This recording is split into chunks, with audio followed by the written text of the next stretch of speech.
Media ന്യൂസിലേക്ക് സ്വാഗതം. തിരൂർ താലൂക്ക് ചരിത്ര രചനാ സമിതി EMS സമുച്ചയത്തിൽ വെച്ച് ഈ മാസം ജൂലൈ 11 തിരൂർ താലൂക്ക്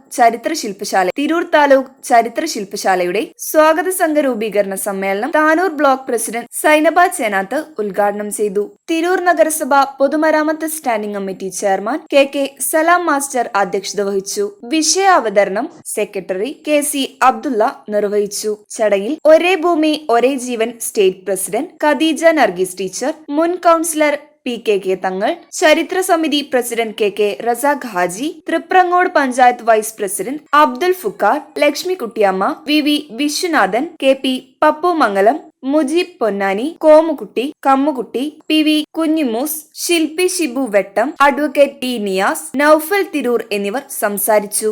അപ്പോൾ ഇത് നമ്മള് ഇത്തരത്തിൽ സംഘടിപ്പിച്ചതിന്റെ കാരണം എന്താണെന്ന് വെച്ചാൽ ജനങ്ങളെ ചരിത്രത്തിലേക്ക് കൊണ്ടുവരിക, ജനങ്ങളുടെ പൊതുബോധം വളർത്തുക എന്ന് പറയുന്നത് ഇന്നത്തെ കാലത്ത് മറ്റൊരു പ്രവർത്തനത്തിന് ചെയ്യാൻ കഴിയാത്ത രീതിയിൽ ചരിത്രം കൊണ്ട് ചെയ്യാൻ പറ്റും. ചരിത്രം അത്ര നല്ല ജ്ഞാനമാണ്.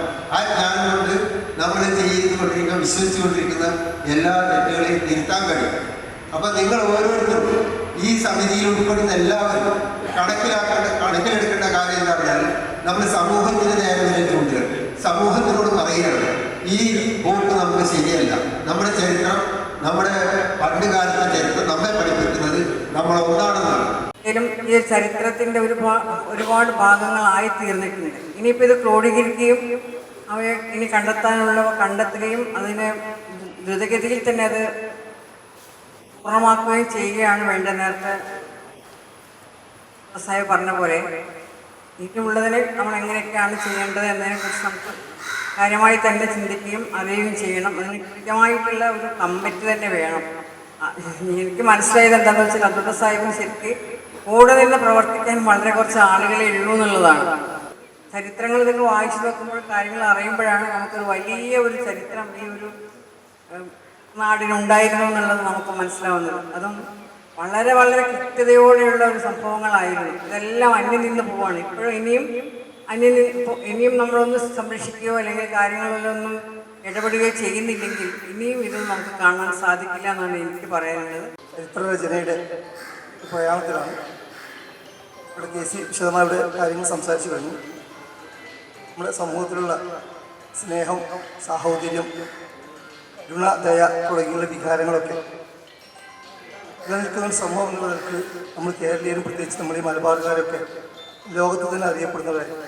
പക്ഷേ പുതിയ കാലഘട്ടത്തിൽ പലപ്പോഴും അത്തരത്തിലുള്ള വിചാരങ്ങളൊക്കെ സമൂഹത്തിൽ നിന്ന് കുറഞ്ഞു വരുന്നത് കൊണ്ടുള്ള പ്രയാസം ലോകത്ത് എല്ലാവരും അനുഭവിക്കുന്നത് പോലെ നമ്മുടെ നാടും അനുഭവിച്ചുകൊണ്ടിരിക്കുന്നു.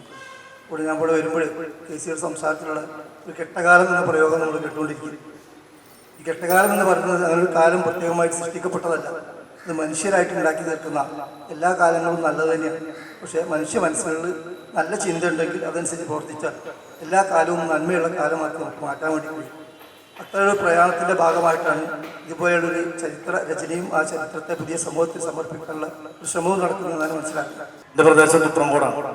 തുപ്രങ്കോട് ഇതുപോലെ തന്നെ പല ചരിത്രങ്ങൾ കൊണ്ടും എടുക്കുന്നൊരു പ്രദേശമാണ്. നമുക്കറിയാം, ആലത്തൂർ നമ്പിമാരുടെ സ്ഥലമാണ് തുപ്രങ്കോട്.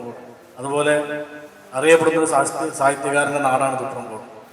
അതുപോലെ തന്നെ ഇന്ന് മുസ്ലിം ഗ്രന്ഥങ്ങളിൽ പ്രധാനപ്പെട്ട കുറെ ചരിത്ര രേഖകളുള്ള പള്ളികളൊന്ന് കൈനിക്കലിൽപ്പെട്ട പള്ളികളൊന്ന് പ്രദേശമാണ് തുപ്രങ്കോട്.